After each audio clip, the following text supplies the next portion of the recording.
Hello, we're rolling into another episode of the DRH show. Of course, in each episode, I'll be talking with interesting people within the fields of psychology, mental health, and well being. A brilliant guest for today is an author, public speaker, and academic, Dr. Alison Bancroft. Thanks for joining me. Hi there, thank you for having me. Thank you. I'd just like to understand the trajectory of your career. So if you could just give me a bit of a background in relation to who you are, where you're from, and I understand you're also running a company. Sure, yeah. I'm in terms of the mind, so to speak, which I think is what's of interest to your viewers. I have a PhD in psychoanalysis from Queen Mary University of London. I am the author of a book called Fashion and Psychoanalysis. I'm interested in the mind and the human experience and how that relates to the culture of the world in which we live. My experiences researching psychoanalysis and also teaching, I've worked across a number of universities in the UK and abroad, so I've taught students from a range of backgrounds, and my experiences there has led me to develop interests in the lived experience, as it were, the interior life of the mind, and how we as human beings experience that. On the back of that, I founded Gramercy People. That's my company, and that is a new concept in mental wellness and talk therapy. Okay. We'll talk more about your company later, but I think another question that I would love to people about your background is that how do you identify the difference between mental illness and mental health? Right, that is a very good question. It's very current. We're having a lot of dialogues about mental health at the moment, which I think is incredibly helpful. But we're talking rather less about mental illness. Now, mental health is great because we all have mental health, just like we all have physical health. And there's a lot of things that we can do to maintain good mental health in the same way as we have a range of things we can do for good physical health. So for instance, exercise, eating healthily, not drinking too much, not taking recreational drugs, not smoking. These are all things that we can do that are good for our physical health and our mental health. However, just because we take care of our physical health doesn't mean that we will be immune to all illnesses.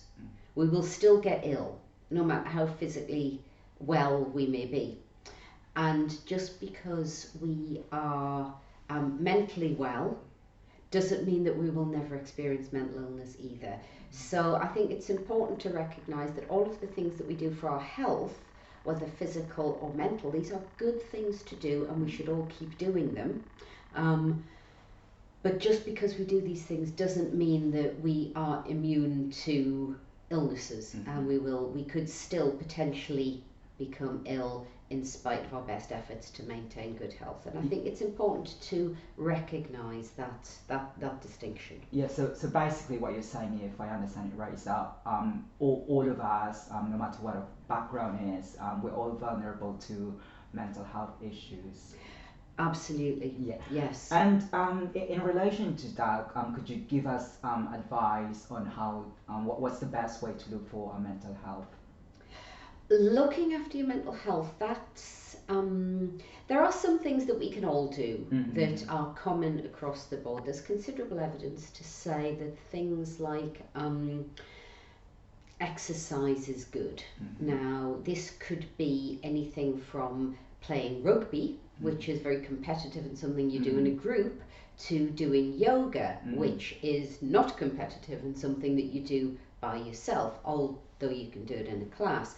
Exercise can also be something like dancing. You could go to a salsa night. It could be something like roller skating. You can go to the park and go out on your roller skates.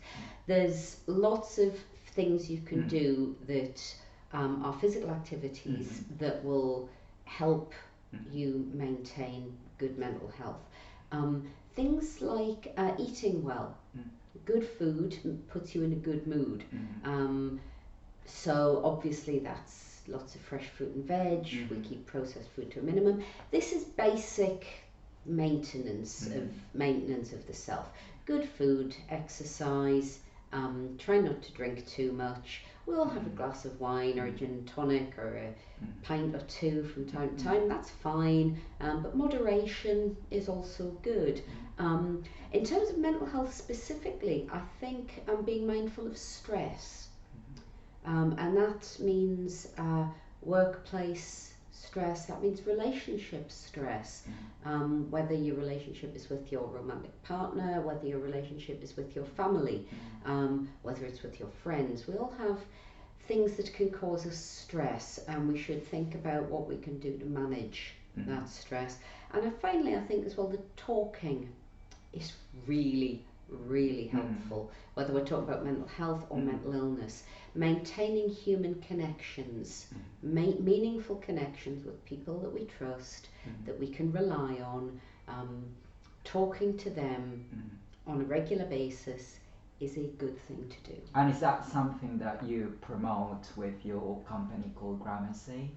Gramercy People, yes, it's called People. It's all about the people, and it's all about talk and talk therapies. Talking is a good thing to do, whether you're doing it informally with a friend or whether you're doing it in a more formal setting with a talk therapist, a psychotherapist, an analyst, something like that.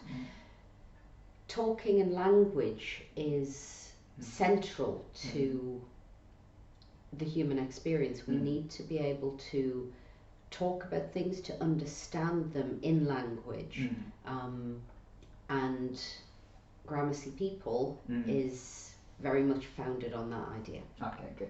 I'll give the link on the description about Gramercy People. Fabulous. So thank you very much. Yeah, Take a look. Yeah, if you want to learn more about Gramercy and Dr. Bancroft, just head to their website.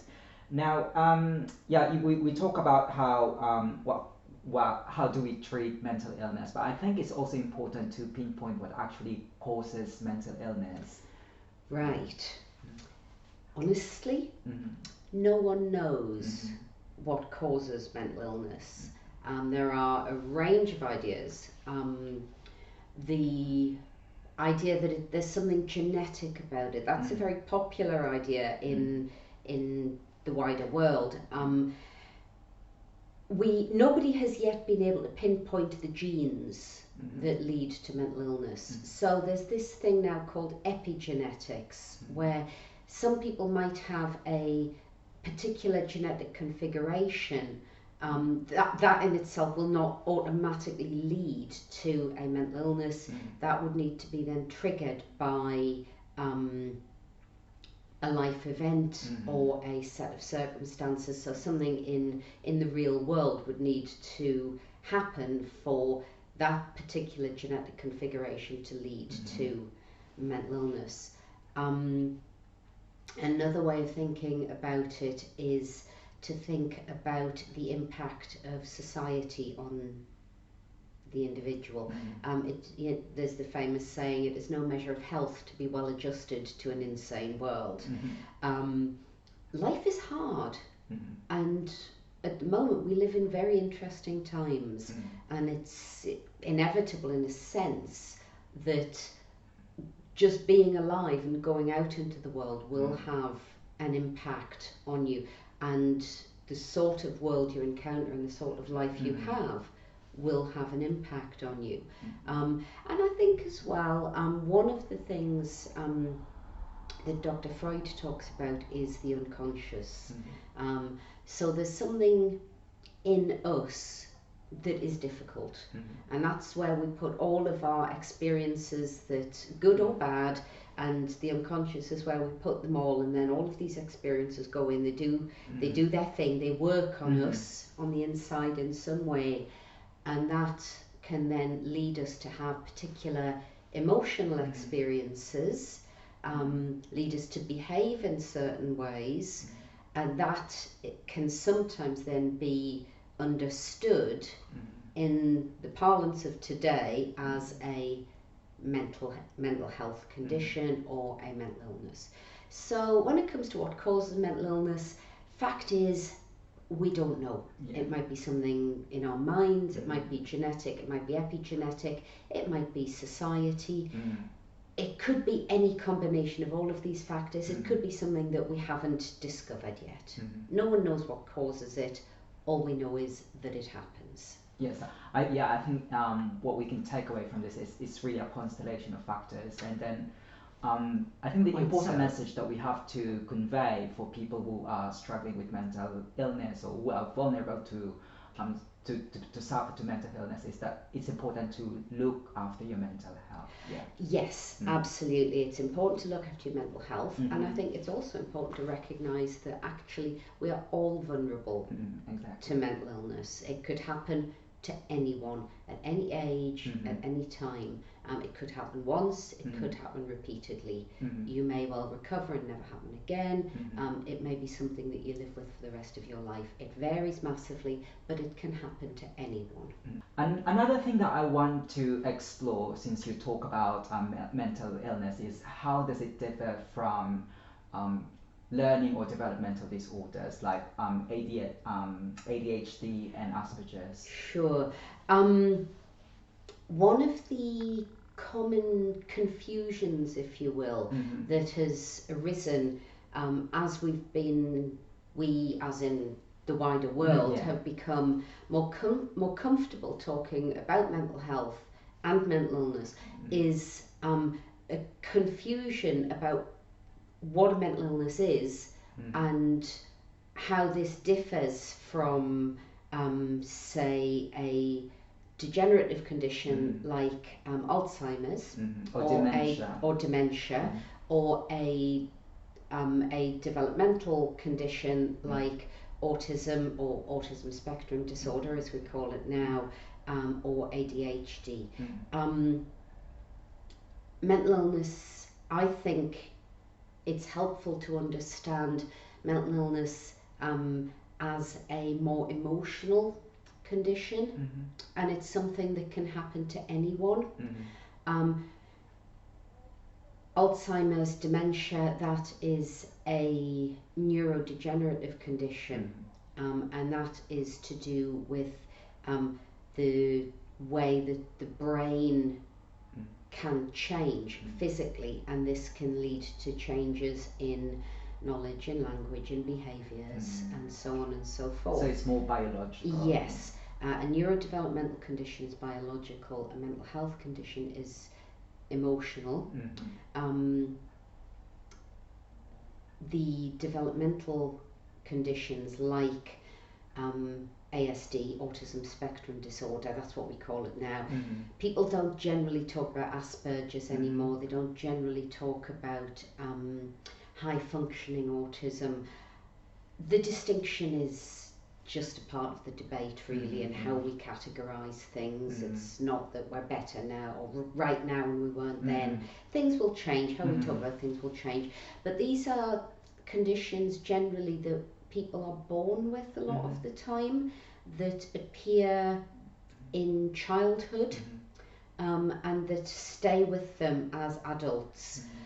Whether it's genetic or epigenetic, we don't know, but these conditions like autism spectrum disorder are not necessarily emotional.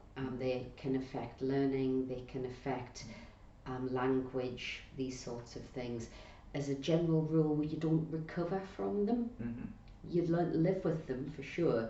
You can improve, but you don't recover from them. They're a permanent, it's something you're born with, and they're a permanent state of affairs. Mental illness tends to be something that appears. It can stay, it can go. It's not something that you're necessarily born with. Yeah, exactly. I actually spoke with I think a few episodes ago I spoke with Maxwell Gutman. Right. He has a lived experience of schizophrenia, and Sure. he actually recovered from it, of course, through medication and family support. It's an interesting story. He actually, I think he's still under medication, but right now he's actually teaching at a university in New York. And that's a very inspiring story, Yes. you know, despite of episodes of psychosis, Yes. he's able to surmount his struggles. Yes. For anyone who's interested about Maxwell Gutman, you can just go back to the last few episodes that I've done. Thank you for explaining to us the difference between mental illness and neurological disorder and developmental disorder. Could you also talk us through the difference between mind and brain? Because I have this idea that it's more of the difference is more about rhetoric. Is that the case? The brain is an actual physical thing. If you cut the top of my skull off, you will see my brain. It's an actual physical thing. There is a human brain in a jar in the Science Museum in South Kensington. It's a physical thing. It can be operated upon. It's in your head. When we do autopsies, there's a brain in there. It's a physical thing. The mind doesn't actually exist physically. It's a word that we have to understand human experience. And what's interesting is that we have a lot of idioms about the mind. You're out of your mind. You must be crazy. And we use the mind to talk, the idea of the mind to talk about mental illness a lot of the time. You know, that idiom, you're out of your mind. I don't mind, you know. The mind seems to be this thing that we have that is used as a way of understanding the emotions, the experience, not necessarily what we think, but how we think. The mind it doesn't actually exist, but it's traced in its effects, if you will. It's one of these very peculiar things. We all think we know about the mind, and we talk about the mind all the time.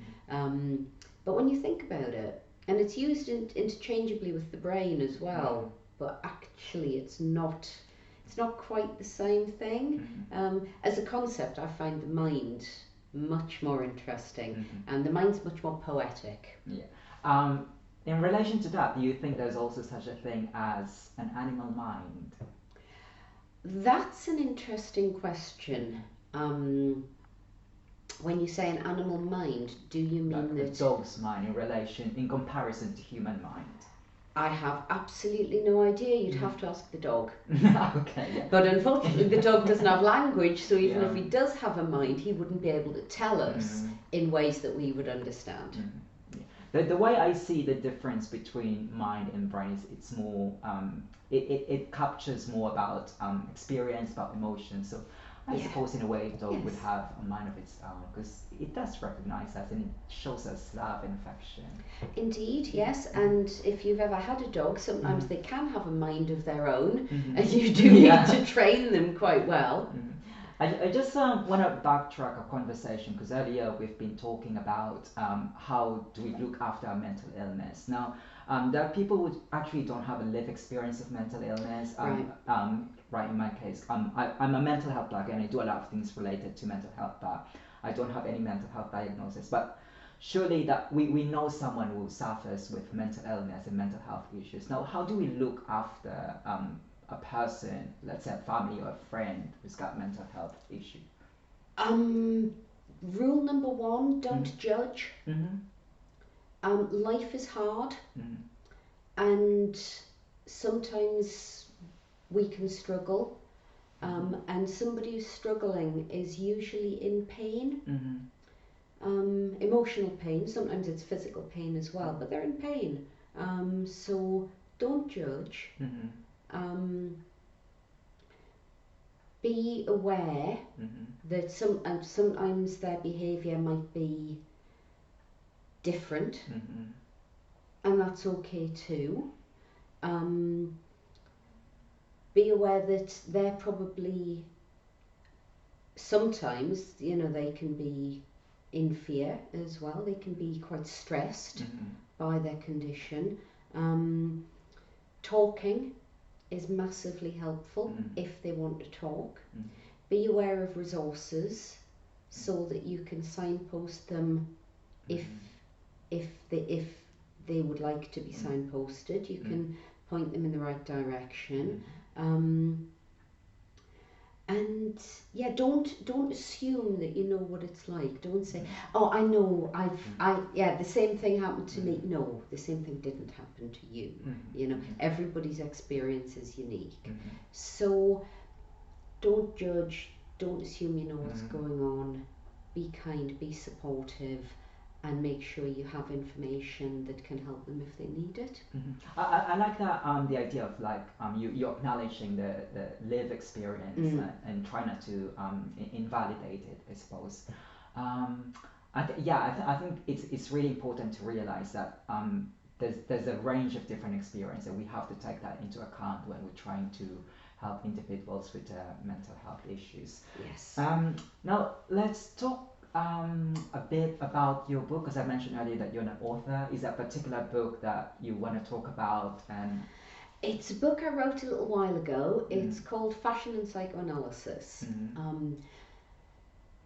What it does is look for ways in which ideas about the mind can be explored in culture. Now, psychoanalysis has been used to talk about film a lot. It's been used to talk about literature a lot. Increasingly over the last 10 years, as the world has gone down the path that it's gone down, psychoanalysis has been helpful in terms of understanding political developments and so forth. What I do with psychoanalysis is use it to talk about fashion, because nobody had really done that before, and I think fashion's really interesting. But I think there's a difference between fashion and clothing, and I think that sometimes if we talk about fashion as an art, one of the arts, if you will, then we can understand it in terms of some of the tropes of how the human mind will operate. Have you heard of Dr. I don't know if I get the name right, Dr. Carolyn Mayer? I have heard of Carolyn Mayer. She's very good. She's a psychologist, which is very different to psychoanalysis. And I know she specialises in more quantitative data. But yeah, her work on fashion has been very industry focused and very influential in the fashion industry. We're actually nearing towards the end of this interview, but there's always one question I always ask people: what is one thing that we actually do not talk about in relation to mental health that we should talk more often? What a good question. I think the one thing that we should remember when we're talking about mental illness is that it's people who are ill, people who are struggling, people who have problems. We can use lots of different ways of saying it, but people who are having that experience are usually in pain, and it's very human pain, and we need to be very kind if someone's struggling. I think that's an important message of kindness, and it's applicable in every profession, whether in mental health or social work or even teaching. Well, Dr. Bancroft, it's been an insightful conversation with you. Unfortunately, our time is up, but we're looking forward to hearing more about your work, and thank you. Thank you for having me. All the best.